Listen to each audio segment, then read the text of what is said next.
Assalamualaikum. I am Aksa Mansoor. It is the part 2 of the Le Chatelier principal.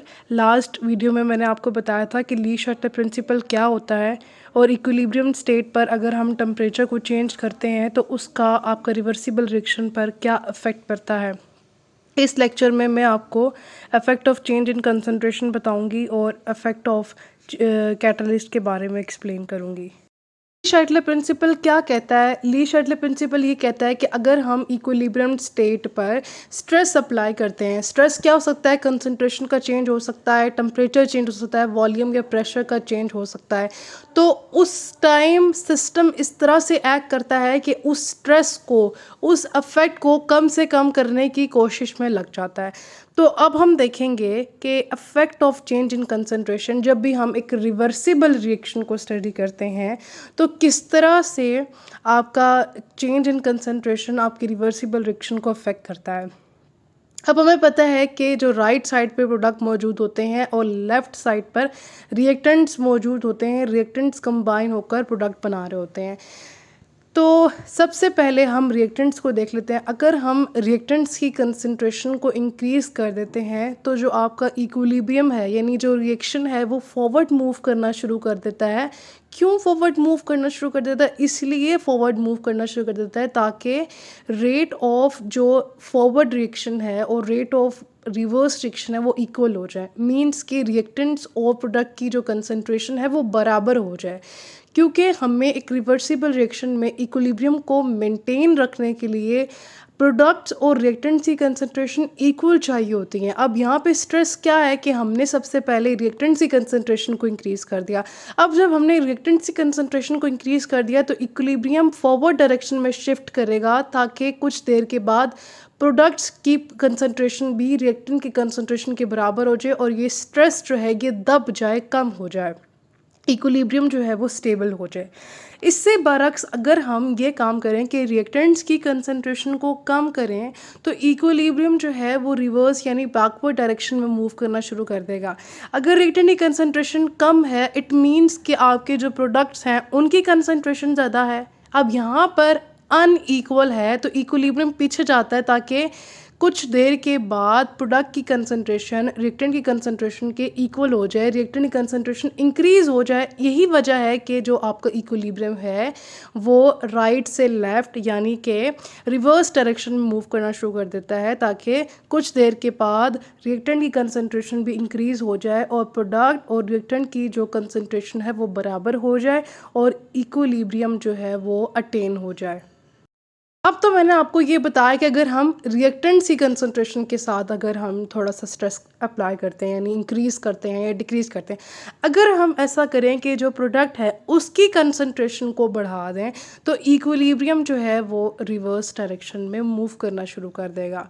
अब ये दो बातें कहने को अलग हैं लेकिन ये सेम है. अगर हम रिएक्टेंट की कंसंट्रेशन कम कर दें या प्रोडक्ट की कंसंट्रेशन को बढ़ा दें तो इन दोनों का मतलब एक ही है, क्योंकि इन दोनों सूरत हाल में इक्विलिब्रियम ने रिवर्स डायरेक्शन में ही मूव करना है.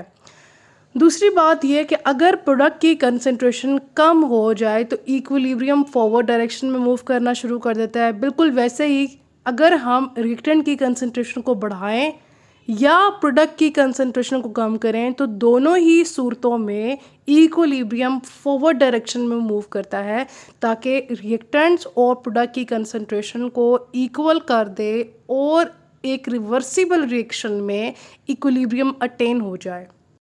अब समझने के लिए एक एग्जांपल देखें. Bismuth chloride plus water which gives us bismuth oxychloride plus HCl.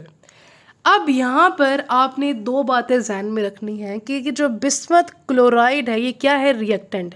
ये पानी में सोलूबल होता है और कलरलेस सॉल्यूशन बनाता है.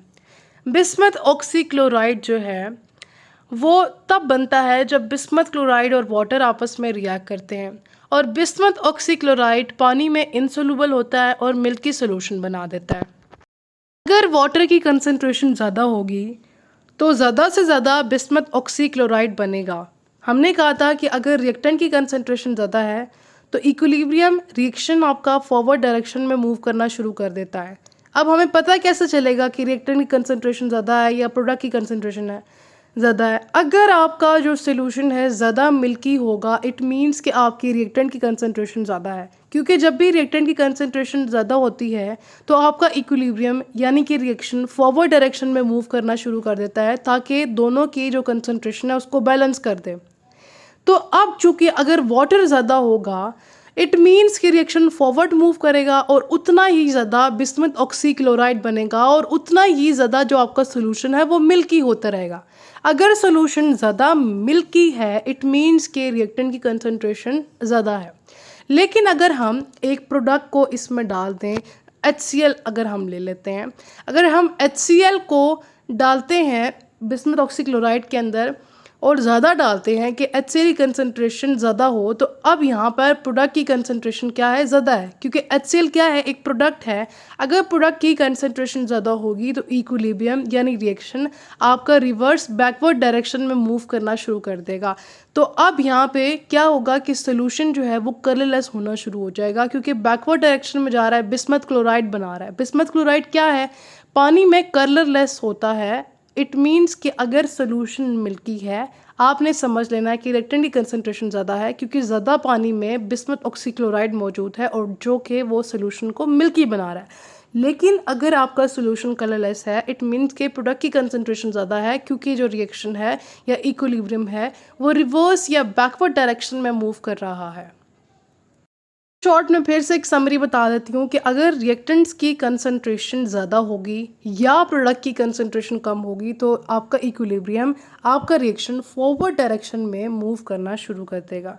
लेकिन अगर ऐसा हो कि प्रोडक्ट की कंसंट्रेशन ज़्यादा हो और साथ में रिएक्टेंट की कंसंट्रेशन या तो कम हो, तो आपका रिएक्शन यानी इक्विलिब्रियम रिवर्स या बैकवर्ड डायरेक्शन में मूव करना शुरू कर देगा।